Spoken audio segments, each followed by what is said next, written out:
I've worked this bar for 5 years. I've served senators, athletes, people who used to sit at my dinner table back when I had a dinner table worth sitting at. Last Tuesday, I served a man who had my birthmark on his wrist and the same name I carved onto a headstone 30 years ago. My name is Leonard Whitfield. I'm 58 years old. The Harrington Grand Hotel is one of the finest hotels in the city. Marble floors, 22-foot ceilings, custom light fixtures that cost more per piece than most people's cars. I know exactly what everything in this lobby cost because I designed it. Whitfield Design Group won the commission in 2001 and I spent 14 months on that project. Now I stand behind the bar I specified.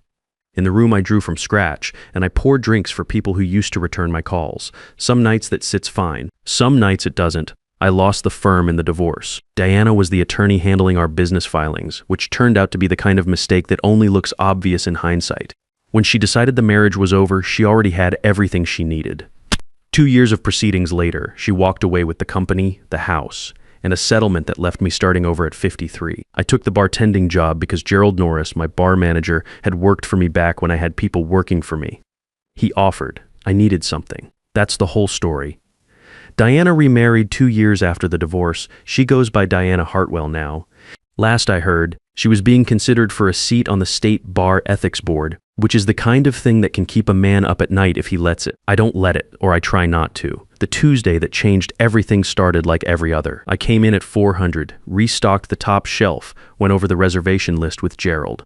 One name stood out: Hargrove, penthouse suite, VIP dining, single guest. Gerald told me the man rarely came down to the bar, but when he did, he wanted quiet and good service.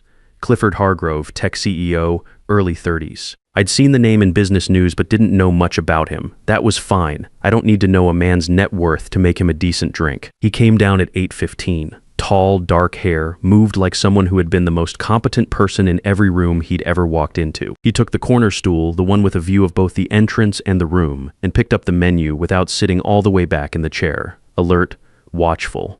I noticed that. What do you recommend? He asked. Old-fashioned if you want something proven. Bartender's choice if you want something better. He set the menu down. Bartender's choice. I started mixing. He pulled out his phone and started reading, and his right hand came down flat on the bar, and his fingers started tapping. 4 beats, pause. 2 beats. My hands went still. That is my pattern. I have done that exact thing my whole life on desks, on steering wheels, on the edge of drafting tables. My ex-wife told me 100 times it drove her crazy. It's not a rhythm from any song, it's just something my hands do when my mind is working. I told myself it was a coincidence. I kept mixing. Then he reached for the glass I slid across the bar, and his sleeve pulled back 2 inches, and I saw it. Crescent moon. Right wrist. Small, clean-edged, unmistakable. I have the exact same mark in the exact same place.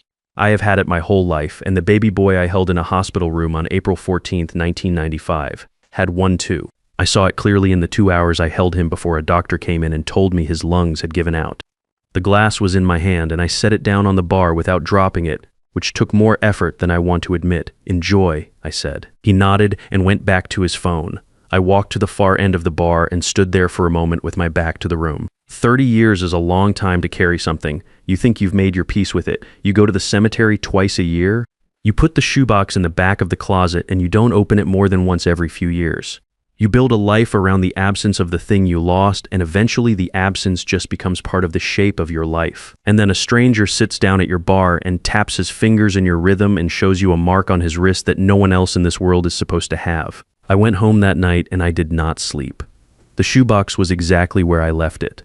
Back of the closet shelf, behind a jacket I hadn't worn in 3 years. I sat at the kitchen table at 2 in the morning and went through everything in it. Hospital bracelet. A photograph, grainy and small, taken by a nurse who had the decency to ask the paperwork from the cemetery. A card from the funeral home that I had never thrown away and never understood why I kept. In the photograph, you could see the birthmark clearly, right wrist. Crescent moon. The baby was so small that the mark took up a significant portion of his wrist, but it was there and it was exact. I put the photograph on the table and looked at it for a long time. Then I opened my laptop and searched for Clifford Hargrove. He was 30 years old. Born April 14th, 1995, founded his first company at 24, sold it at 27, used the money to build a larger one. He gave almost no interviews. The few photographs I found showed him at industry events, always in the background, never at the center. One article from 3 years ago mentioned in passing that he had been adopted as an infant and raised in Connecticut. Adopted as an infant. I sat there until the sky started going gray outside the window. Then I showered, put on my uniform, and went to work. Clifford Hargrove was still checked in. His reservation ran 2 more nights. I switched shifts with Gerald, so I was working the VIP section both evenings. The second night, he came back to the same stool at the same time. We talked more. He asked about the lobby, said he had looked it up the year before when he was considering renting the penthouse for a longer stay. He told me the architectural firm on the original commission was listed as Whitfield Design Group. That's mine, I said. Was mine. He looked at me directly for the first time all evening. What happened to it? Divorce, I said. My ex-wife handled our business filings. When things went bad, she had more leverage than I did. I lost the firm in the settlement. That's a significant loss. It was. He was quiet for a moment, turning his glass slowly on the bar. What was her name? Diana Whitfield. She goes by Hartwell now. Something changed in his face. Not much, but I've been watching people across a bar for 5 years. And I know the difference between a man hearing a new name and a man hearing a name he already knows. I've come across that name recently, he said carefully. She's being considered for the State Bar Ethics Board. That's what I've heard. He didn't say anything else on the subject. We talked about the hotel, about the city, about architecture. He was sharp and easy to talk to, and at no point did he seem like a man who was carrying the same weight I was carrying. But when he left, he paused at the end of the bar and said, "I'd like to talk with you more, not here, somewhere quieter." He left his card. I had already decided I was going to give him mine. We met 2 days later at a diner close to the hotel, corner booth, mid-morning, almost empty. He was already there when I arrived, coffee in front of him, both hands on the table. He told me straight. He had been adopted at birth. His parents, Stuart and Patricia Hargrove, had told him when he was 16. They were honest with him. The adoption had been private, arranged through a physician rather than an agency, and the paperwork was not standard. His biological mother was listed as deceased. No biological father was named anywhere in the file. The physician who arranged it was listed as Dr. Patricia Owens. I didn't recognize that name, but Clifford had done his research. Dr. Patricia Owens had worked at University Medical Center in 1995 as a neonatal specialist. Her primary collaborator at the time was a colleague named Dr. Frances Holloway. Frances Holloway had been our doctor. Diana had insisted on her specifically. She had said Holloway came highly recommended by a colleague. I put my coffee cup down. Holloway told me my son died. I said, she came into the room herself. She said his lungs hadn't developed enough, that it happened sometimes with premature births. How premature? Clifford asked. 14 weeks early, April 14th. He weighed just under 4 pounds. Clifford looked at his own hands on the table. I was born 14 weeks premature, April 14th, 1995. I weighed 3 pounds, 13 ounces, according to the medical record my parents kept. He paused. I was healthy, no complications. Neither of us said anything for a while. I'd like to order a DNA test, he said finally. Standard paternity test, certified lab, legally admissible results. I can have a kit here within 24 hours. Yes, I said, and I'd like to find Frances Holloway. So would I? We split the check. Outside on the sidewalk, before we went our separate ways, he stopped and looked at me in the morning light. He pushed his sleeve up. I pushed mine up. We stood there for a moment, both looking at the same mark on both our wrists. There was nothing to say that the marks didn't already say. Frances Holloway was 72 years old and living in a care facility 2 hours north of the city. Clifford found her in 4 days. He had people who could find things quickly, and he used them. The facility sat on a hillside with a view of the valley. Clean, well-maintained, the kind of place that costs enough to be quiet.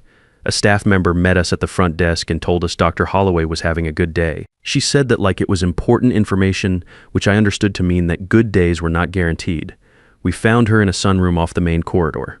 She was sitting in a chair near the window, small and white-haired, hands folded in her lap. She looked like someone's grandmother. She looked completely harmless. She looked up when we walked in and I watched her face. There was a moment, just a second, when something moved behind her eyes. Not confusion, recognition. She covered it fast, but I had been watching for it, and I saw it.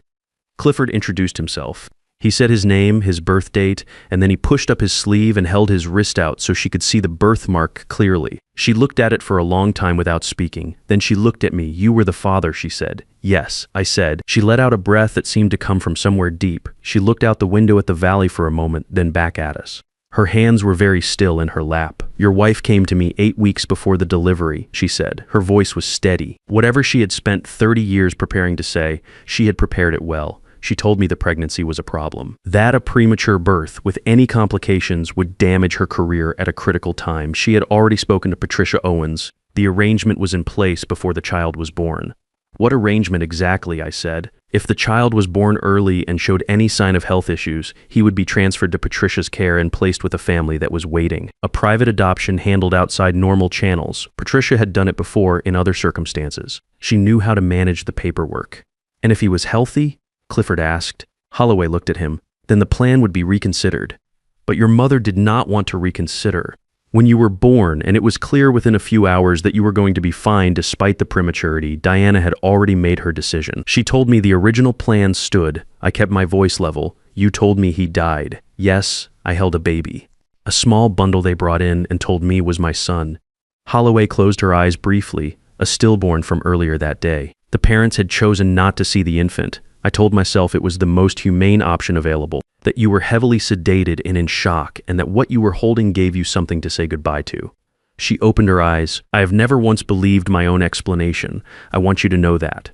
Why did you go along with it? Clifford said. It was not really a question. Your wife knew about a case from 3 years before, a patient I had lost due to a judgment error. It had been handled internally and kept off my record. Deanna had the documentation. She made it clear that my cooperation was the only way it stayed buried. She paused. I chose my career over your son. That is the plain truth of it, and I have no defense. The room was quiet. Outside the window, a bird moved across the valley and disappeared into the tree line. We need a written statement, Clifford said. Signed and notarized, everything you just told us. I know, she said. I had my attorney draw one up 6 months ago. I have been waiting for someone to come. She looked at me directly. I'm sorry, Mr. Whitfield. I know that means very little. It means something, I said. Not enough, but something. Her attorney brought the documents the following morning. Clifford had his own attorney review them that afternoon. Everything Holloway had said in the sunroom was in the statement, clean and specific and legally usable. She had named Diana by name. She had named Patricia Owens. She had named the date, the hospital, the method. The DNA results came back 2 days later. Clifford called me and read me the number. 99.9998% probability of paternal relationship. I was sitting at my kitchen table with the shoebox open in front of me, the photograph facing up. That's confirmation, he said. Yes, I said. There was a pause on the line. I want to tell you something, he said. I have known I was adopted since I was 16. Stuart and Patricia were good parents. I had a good life. I'm not angry on my own behalf. Another pause. But I have been angry on yours since the moment you told me what Diana did, and I would like to help you do something about it if you're willing. I looked at the photograph on the table, the small face, the tiny wrist. Tell me what you have in mind, I said. Clifford laid it out over coffee at my apartment the following Saturday. He sat at my kitchen table with a legal pad and went through it the same way I used to go through a construction plan. Methodical, no wasted steps. We had 3 things, he said. The DNA result, Holloway's notarized statement, and a letter from Dr. Patricia Owens, now deceased, that Clifford's attorneys had located in a probate archive. The letter was addressed to a private placement attorney and referenced the Whitfield arrangement and a balance due upon confirmation of the child's health at 6 months. 3 separate documents from 3 separate sources, all pointing at the same thing. Diana had also, in the years since the divorce, developed a significant public profile. She sat on 2 nonprofit boards. She had been profiled in a legal trade publication as one of the top real estate attorneys in the state, and she was, as of 6 weeks ago, a finalist for appointment to the State Bar Ethics Board, a position that required a clean record and a formal review of her professional conduct. That review was ongoing. Clifford had one more piece of information. The Greystone Foundation, one of the city's larger philanthropic organizations, was hosting its annual gala in 3 weeks. Deanna was scheduled to receive their Family Law Advocate of the Year award at that event. He let that sit for a moment. I've been in contact with the Greystone Foundation, he said. My company has agreed to be the lead sponsor for this year's gala, which means I will be at that event in an official capacity.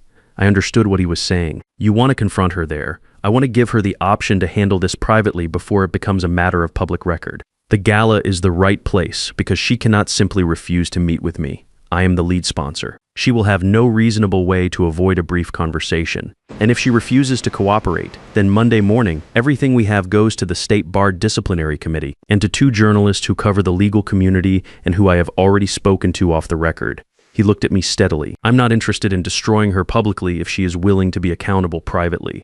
But I am also not going to let her collect a family law award while this evidence sits in a folder. I thought about it. The version of me from 5 years ago, the one who sat in a conference room and watched Diana's attorneys dismantle everything I had built, would have wanted something louder, something public and immediate. But that version of me had also lost, and I was 58 years old, and I had learned some things since then. "What do you want from her?" I asked. A signed, notarized confession, full acknowledgement of what was done and her role in it. Withdrawal from the ethics board nomination, and the return of your ownership stake in Whitfield Design Group. She'll say it's extortion. Her attorney will say that. She will know it isn't. Extortion is demanding something you're not entitled to. You're entitled to every single thing on that list. The gala was on a Thursday evening. I wore a suit I had not worn since before the divorce. It still fit, which felt like a small victory.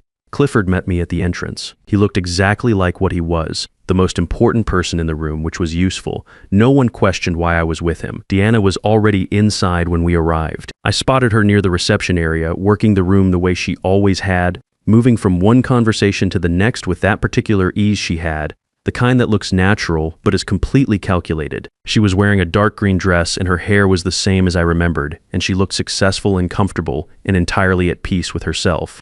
Then she saw me. She covered it in less than a second. That had always been one of her genuine skills. She finished her sentence to whoever she was talking to, excused herself, and crossed the room toward us, with a smile that did not reach her eyes. "Leonard," she said.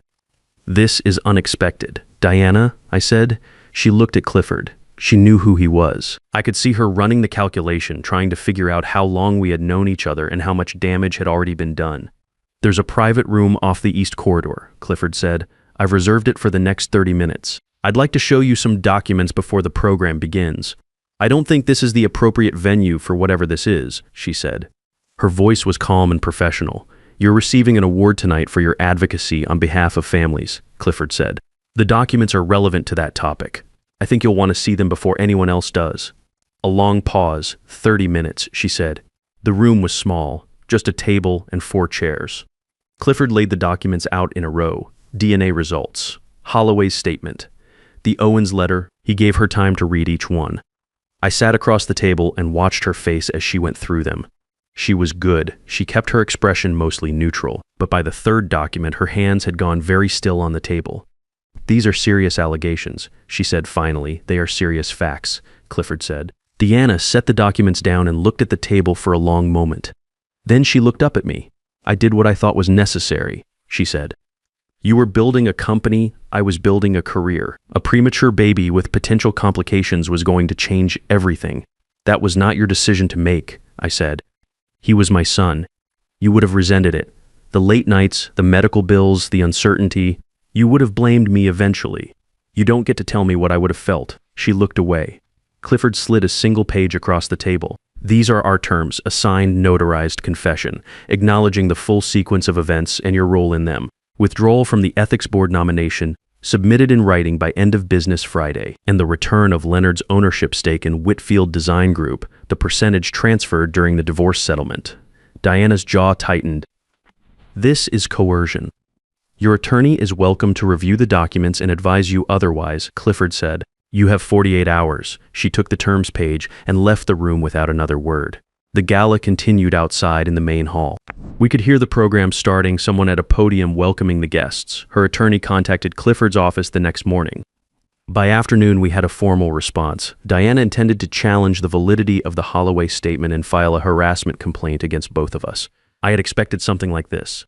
Clifford had too. His legal team filed the DNA results with the civil court the same afternoon, initiating a formal paternity proceeding. Once it was in the court system, it was public record. Diana's attorney called back within 2 hours. The tone had changed considerably. She signed everything on Friday morning. The confession was 4 pages, specific and unambiguous. The Ethics Board nomination was withdrawn that afternoon, citing personal circumstances. The paperwork transferring my ownership stake back to me arrived the following week. I did not feel what I expected to feel when I held those documents. I had imagined satisfaction, maybe, some sense of the ledger being balanced. What I actually felt was tired and quiet, and something that was not quite relief but was close to it. Clifford called that evening. "It's done," he said. "I know, how are you?" I thought about it. "I'm all right, how are you?" A pause. "I keep thinking about something." I've known I was adopted since I was 16. Stuart and Patricia told me straight and answered every question I had. I never felt cheated by them, but I also spent 14 years knowing there was a piece of the story they couldn't give me because they didn't have it. He paused again. I have it now, yeah, I said. You do. We drove to the cemetery on a Saturday in October. The maple above the headstone had gone completely red. The kind of red that looks almost unreal. Clifford stood with his hands in his coat pockets and read the stone. Nathan Gerald Whitfield, April 14th, 1995. What do we do with it, he asked. Leave it, I said. That stone is not really for a death, it's for the start of a lie. Marking where the lie began seems right to me. He thought about that. Then he crouched down and placed a small stone on top of the grave, something he said his adoptive family had done at every cemetery visit he could remember. A way of saying, I was here. I have not forgotten you. We stood there a while without talking. The wind moved through the maple and a few leaves came down, and that was the only sound. 6 months later, we broke ground on the Whitfield Center for Family Justice. It is a resource and legal aid facility for families separated through deception or legal fraud. The building design is mine, the funding is Clifford's. We named it after my family, not hers. On the morning of the groundbreaking, I stood on the empty lot with a set of drawings under my arm and Clifford standing next to me, and I thought about the lobby at the Harrington Grand. The room I designed and then ended up working in as a bartender. I used to think that was the cruelest part of what happened to me. Standing in my own work like a stranger, I don't think that anymore. That lobby was still mine regardless of who was paying me to stand in it. The work does not stop being yours just because someone takes the credit line off it. Same with a son. If you're watching this and you have been told that something you lost is simply gone, that there is nothing left to find and no point in looking, I want you to hear this. The truth has a way of holding on. It leaves marks. It shows up in the way a stranger taps his fingers on a bar, in a birthmark on a wrist, in a birthday that matches a headstone. 30 years is a long time, but it was not long enough to bury what was real. Do not let anyone tell you the story is over. Sometimes you just have not reached the part where the truth comes back around.